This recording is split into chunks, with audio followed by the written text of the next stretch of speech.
In the previous video, in part 1, we have built this 8-bit decimal display for 8-bit breadboard computer,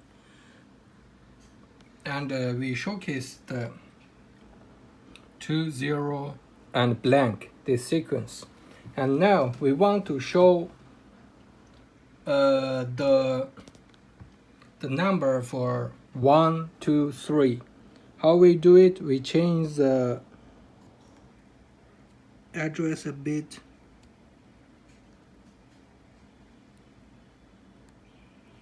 Here it is. Here it is.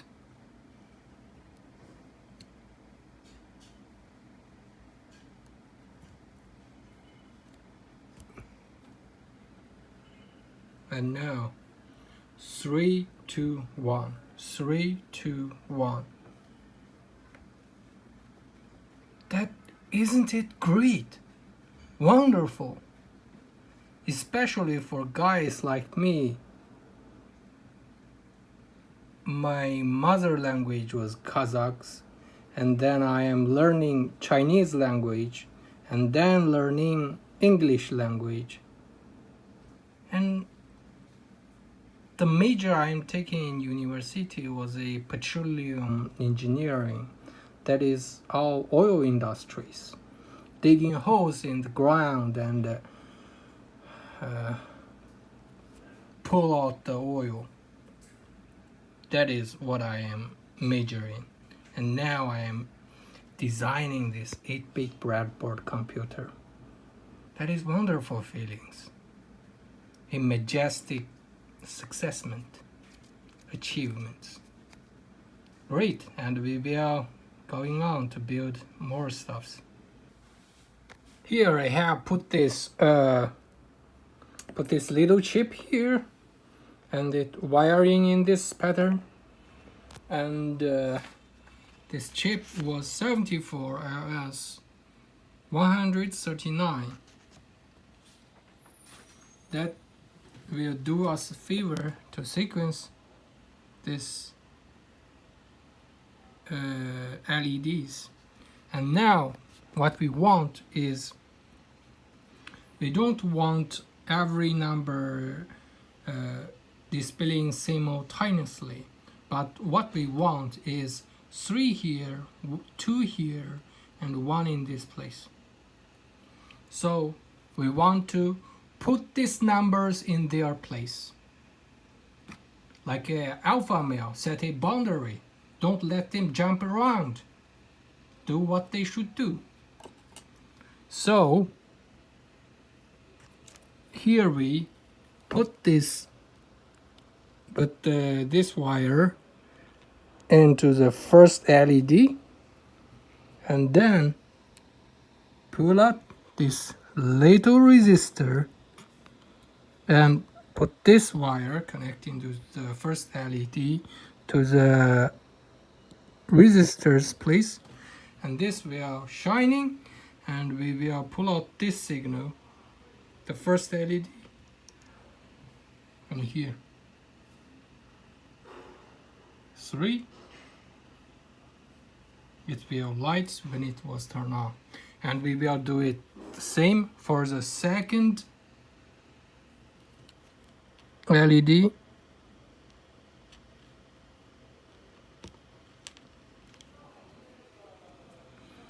And pull out this chip 2, this resistor 2, and put it into its place.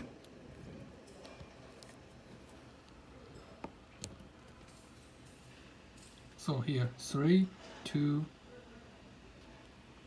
3, 2, and yeah, pull out this, and 3, 2, and 1. Also 1 here, and plot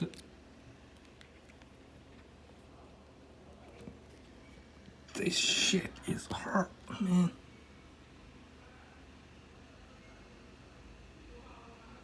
That is what it looked like. 3, 2, 1. 3, 2, 1. And also I can do that blank spacing here.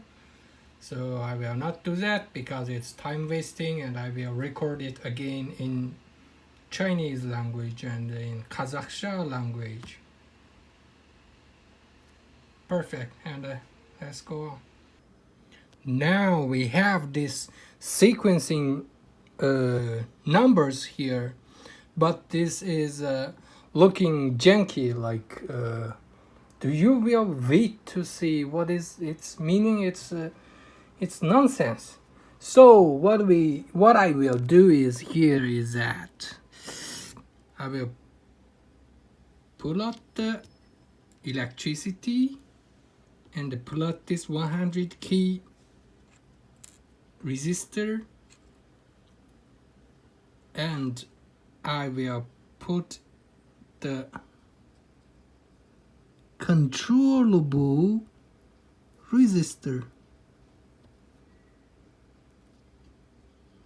What it will do is I can control the sequence of the display. Here it is, and now I can make it slower or faster. If it's fast enough, it will be no difference than just displaying the 3 numbers at the same time. Isn't it interesting? I like the feeling to control this LED display is so submissive. Wow. Wow! It's interesting. So we will continue going on. Here I have changed this capacitor from 100k ohm to 47 ohm, and this resistor from 100k ohm to 47 ohm, and this capacitor from 2 microfarad to 47 nanofarad capacitor, and now we have this stable states. And now I want to change this 123 to a interesting numbers. For example, to 120.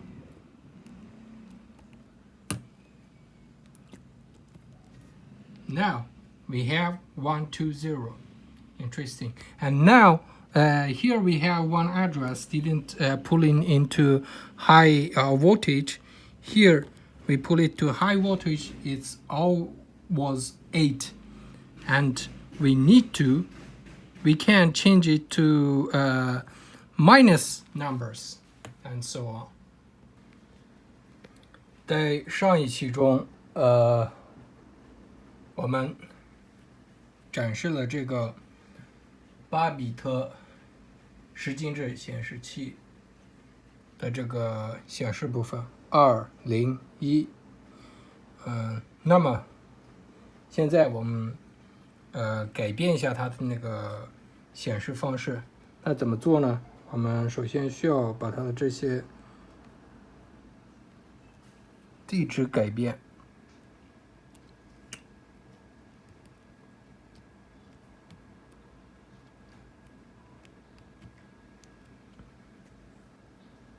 这里就可以显示321。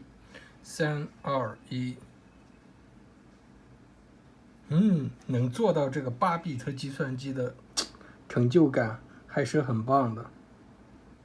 那么我们继续，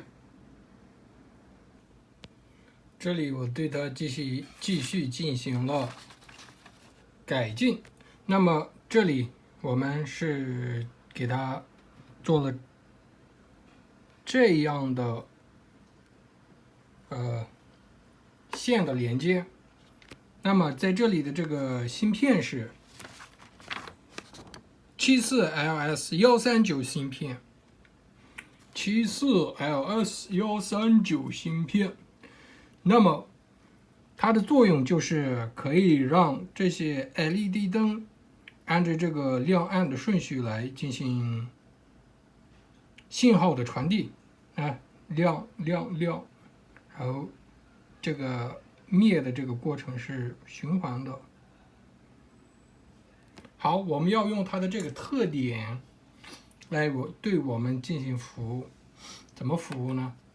这里就是每一个数字都在所有的这个显示7段16进制显示器上显示着。那么就像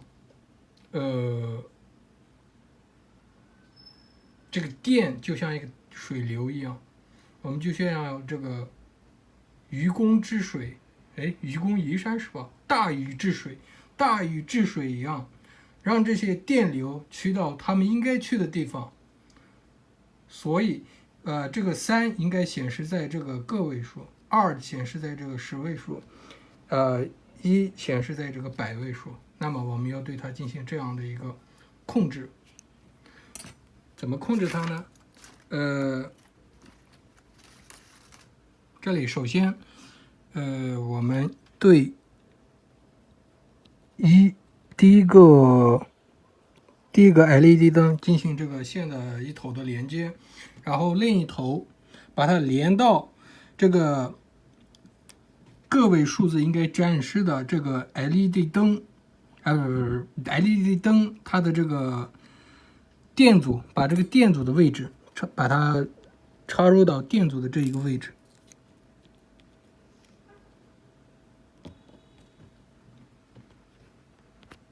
好，那么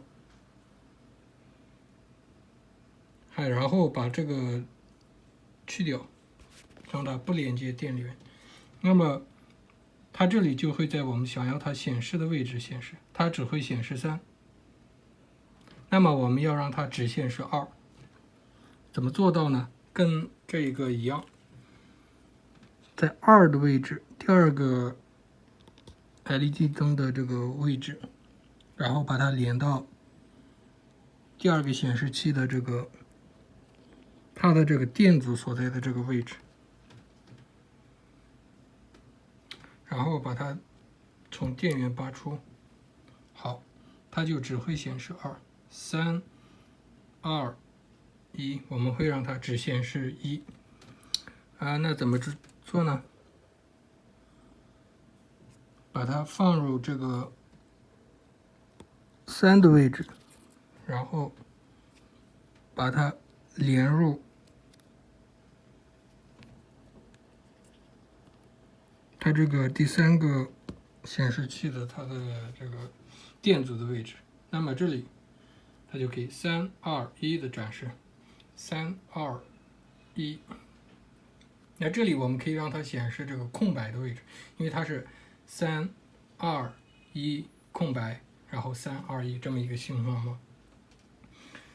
但是我不想浪费时间，因为我还要录一遍，用哈萨克语再录一遍，所以那我们继续制作。这里我们这里给它带上电，那么我们就看到了我们做到的这个对它进行展示。那么在这里它展示的时候是很筹略的，就是展示没有人会等着一个显示器去显示它的每一个部分，这样子的话电影就会变成动画片，真正意义上的动画片，等着每一帧显示，就是一个图集 PPT 了。那么在这里怎么改变它的这种情况呢？那么先把它从电源拔出，把这个100K 的电阻拿掉，对它插入这个可控的，就是可以控制它的这个组织范围的可变电阻，然后通电插入电源。好，我可以把它控制的很慢，节奏可以控制的很慢，那么也可以让它变快，可以使它的频率变快。如果它的频率足够的快，那么就跟它全部在同时显示，所有的数字在同时显示是没有任何区别的。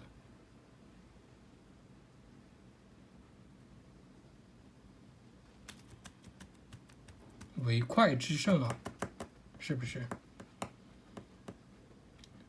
好，这我们就可以实现了对这个显示的完全控制，和真正的实现了我们这个显示这个8比特计算机在计算过程中对这个数字的显示的这个功能，非常棒。那么我们继续。这里我把这个100KO 的电阻换成了47欧的电阻，然后把这里的这个2 microfarad 的电容换成了47 nanofarad 的电容，所以它有了这种稳定的这种显示。那么这里我们把这个数字转换成一个我们比较喜欢的数字，那是什么呢？188，88不是我们喜欢的数字吗？因为我们对它进行编程的时候，它只能显示255个数字，所以我们没有把它设成888的这种方式啊。那我们这里就把它显示成188，188。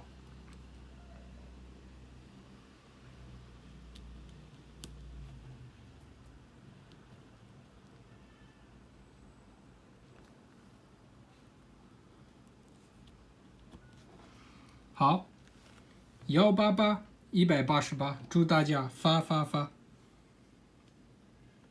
那么这里有一个更有趣的，那么我们对它的最后一个地址没有进行那个编程，如果把它弄成高电频的话，我们会得到这个8888这个数字，发发发发。那么它这个数字，我们可以对它这个高电频的这个位置给它设置成负数，就是从负的255到正的255。好，我们继续制作。Алдыңғы реткі қысымда біз мына 8-bit breadboard компьютерға мына көрсету бөлімін көрсеттік. Негізінен мына 2-0 жоқ деген бөлімшені сынақ қылып көрсеттік. Енді әзір және бір тексеріп көрейік. Біз мына көрсеткен сипырды өзгертеміз. Қалай өзгертеміз деген уақытта мыналардың міне адресін өзгертеміз.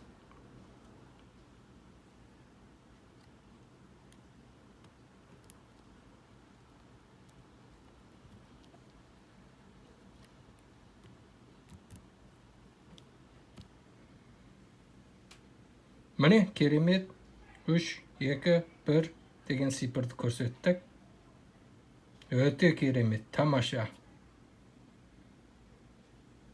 Енді жалғастысын және жасаймыз.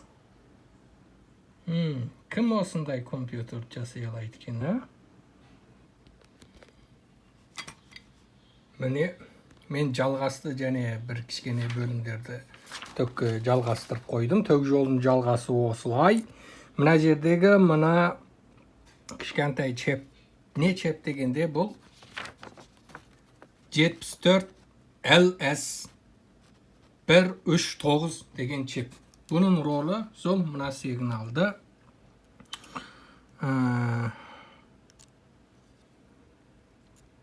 Бұның ролы мына токтың сигналын бір-біріне жалғастырып көрсететін.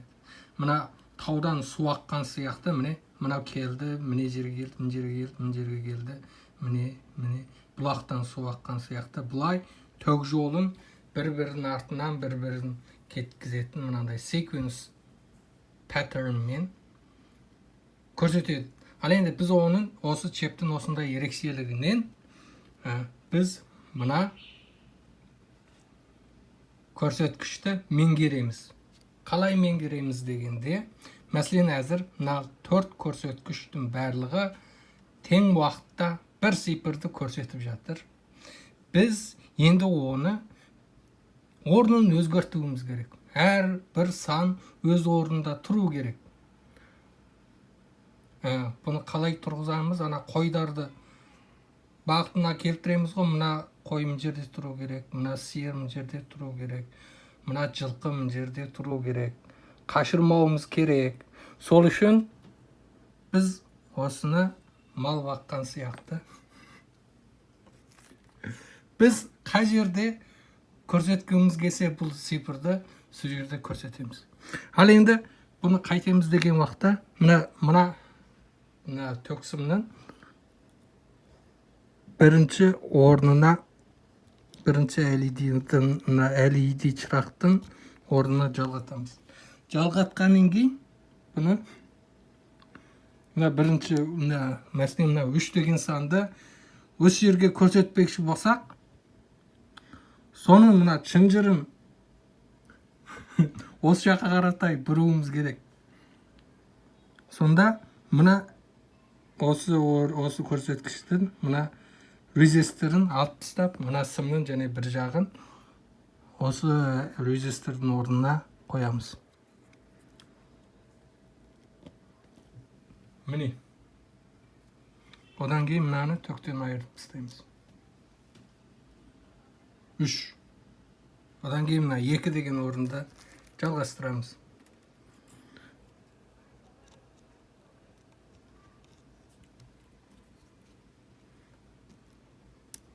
Міне. Осылай. Осы не деген уақытта?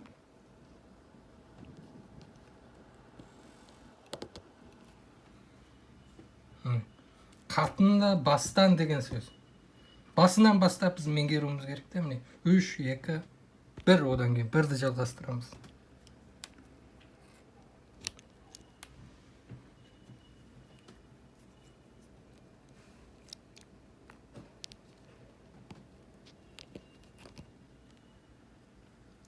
Үш, 2, 1.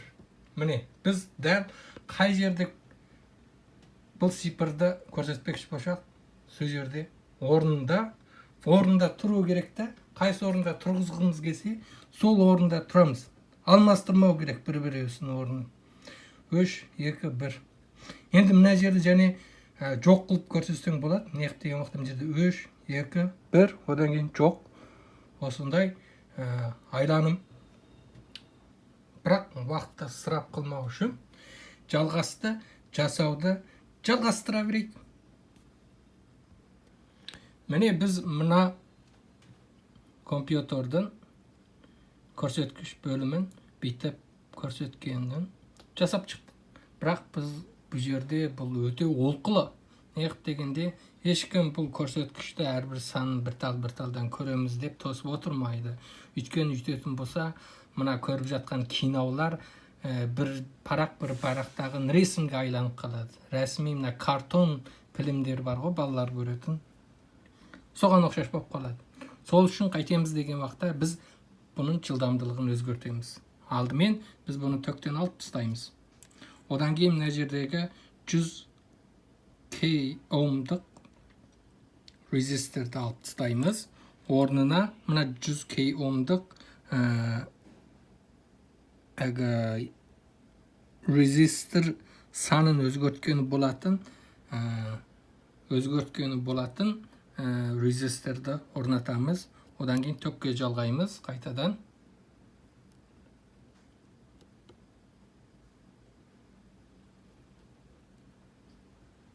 Бұның жылдамдылығын ақырындатсақ та болады. Міне ақырын кетіп бара жатыр. Ақырын десек ақырын болады. Одан кейін жылдамдылығын тездетсек те жылдамдылығы тездейді. Ал енді тездеп бара жатырып, өте тез болған уақытта бұл үш сан тең уақытта көрінгенмен ешқандай farқы жоқ. Сондықтан әзір біз осы бір жақтан мына санды көрсеттік, бір жақтан мына картон пілім болмаса мына киноның қайтып көзімізге бір парақ ресімдерден жалғасқан мынандай әрекет болып көрінетінін негізгі теориясын көрсетіп кеттік. Мінекей, енді біз осыны мына 8-бит компьютердің арасындағы есап жүргізілген уақыттағы есаптарды көрсететін көрсеткіш осы. Енді жалғасты және жасайық.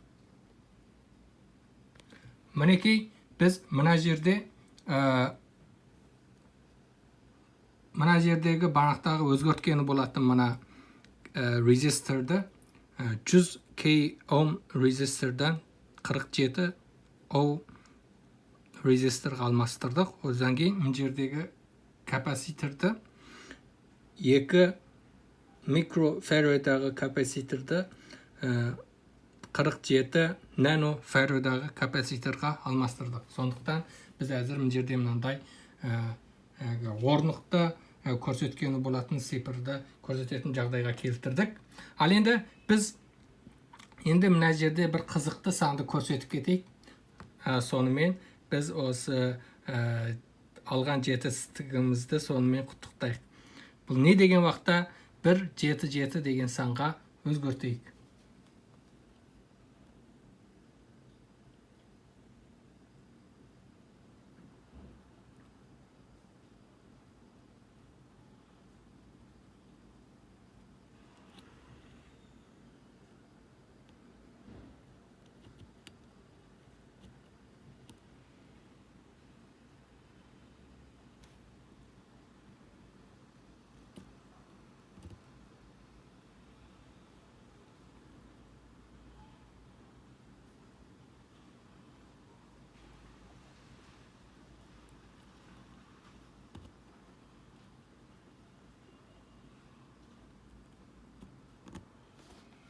Мінекей 177 деген сан. Барлығымыз жетістікке жетейік. Өйткені мына жерде ең көп саны 255 болғаннан кейін біз барлығына 77 деп көрсете алмаймыз. Өйткені мен сөйтіп программа қойдым. Ал енді мына жерде бұл әзір 0-ден 255 санға шейін көрсеткен болады. Сондықтан біз мына жерде 177 деп көрсеттік. Ал енді біз мына жерде бір қызық жері бар. Мынау ең ақырғы адреске біз ештеңе жазбадық. Бұны егер біз жоғары қысымдағы төкке жалғасақ, мына жерде 8888 деп көрсетеді. Бұл әлі программаланған бөлімшесі. Біз бұны минус санға өзгерсек болады. Енді біз жалғастырып соны жасайық.